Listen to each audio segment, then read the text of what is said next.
He was, your typical adolescent sort of boy. Boston investment consultant Jim Bailey first met Mitt Romney in an 8th grade French class at the elite prep school they both attended in Michigan. He was, as I say, tall, skinny, a little gawky, a little gangly, had his fair share of adolescent bad complexion. Romney grew up in privilege. He was the son of Michigan Governor George Romney. But Bailey says no one in high school would have guessed the younger Romney was destined for success. He wasn't the best student, he wasn't the best athlete. He would have struck you as not a particularly serious kind of person. He was resoundingly average, both in the classroom and on the athletic field. But after his freshman year at Stanford, Romney spent over 2 years in France as a Mormon missionary. When he returned, Bailey saw a changed man. Much more serious. Like most Mormon men, when Romney turned 19, he volunteered to serve as a missionary. That was the summer of 1966, and Romney was assigned to a mission in France. There, he would dress in dark suits with white shirts. He would have no television, no telephone, and no visits home. Every waking hour would be devoted to winning new converts for the Church of Jesus Christ of Latter-day Saints. The work was all-consuming. Romney and his companions would study, pray, and then spend hour after hour knocking on doors, trying to persuade strangers to hear about their faith.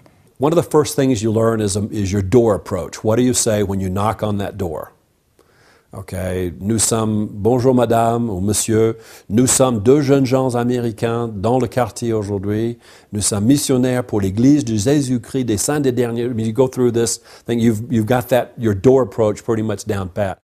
France in the late 1960s was fiercely secular. It was also the height of the Vietnam War, and many French people resented America's role in the conflict. You're out there as this brand new missionary, your companion speaks the language, you're a greenie, and you have this job of now, it's your, okay companion, you do the next door.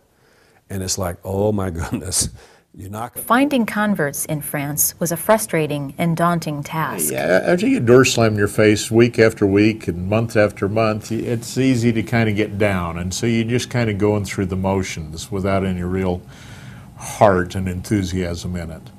Mitt was the kind of guy that could come in and give a pep talk to a half dozen missionaries and say, hey, we need to get a goal here, Let's set a goal that we're going to try and get in 10 houses today or the next 2-3 days. Even today, Romney remembers how frustrating it was. When you knock on a door after door after door for 10 or 12 hours a day and no one lets you in, you say to yourself, I can't wait to get back to school where I can be learning and improving my mind and doing something productive, not just knocking and knocking. Romney may have been frustrated, but the French people he encountered were impressed by him. Even now, 40 years later, they vividly remember him. C'est le genre de personne qui, arrivant dans une réunion, dans une salle, it's the kind of person that walking into a meeting, into a room, va être tout souriant, is going to be all smile, et serrer la main à tout le monde. And shake everyone's hand. Garçon, hein, he was a nice-looking young man. C'était un beau garçon. He was a... Il présentait, hein.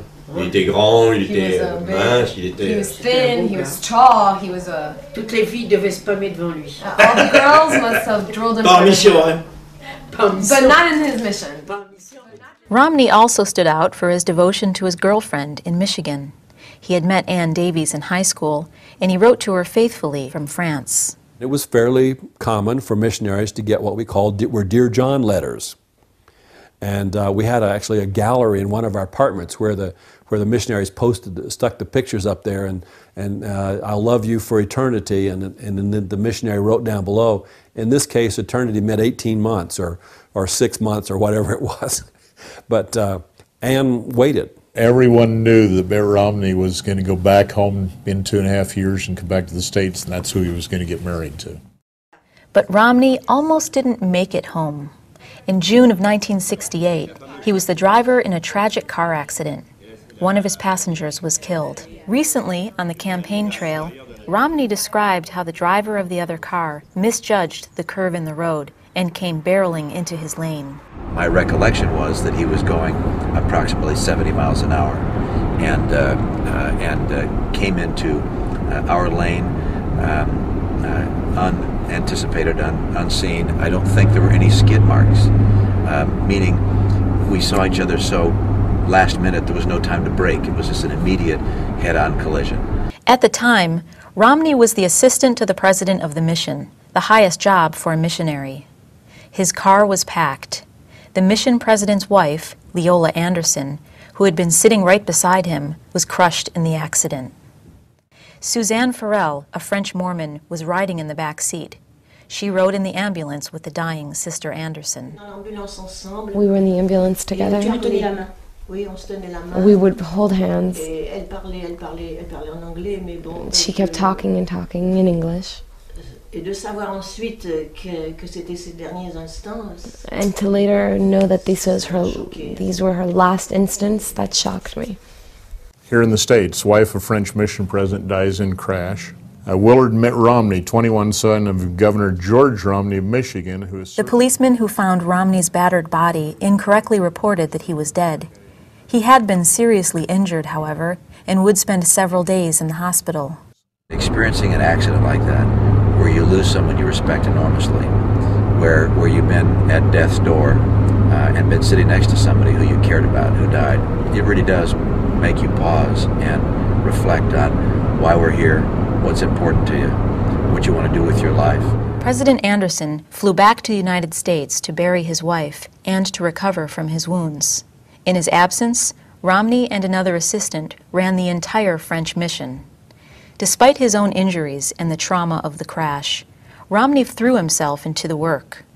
Just before Christmas of 1968, he returned home. Gone was the average teenager his high school classmate remembered, replaced by a mature young man with a new confidence and a new sense of purpose. We all worked very, very hard, and in the last 3 months of my service, we put our shoulder to the wheel. There's nothing like hard work and time to heal the pain and sorrow of a tragic loss.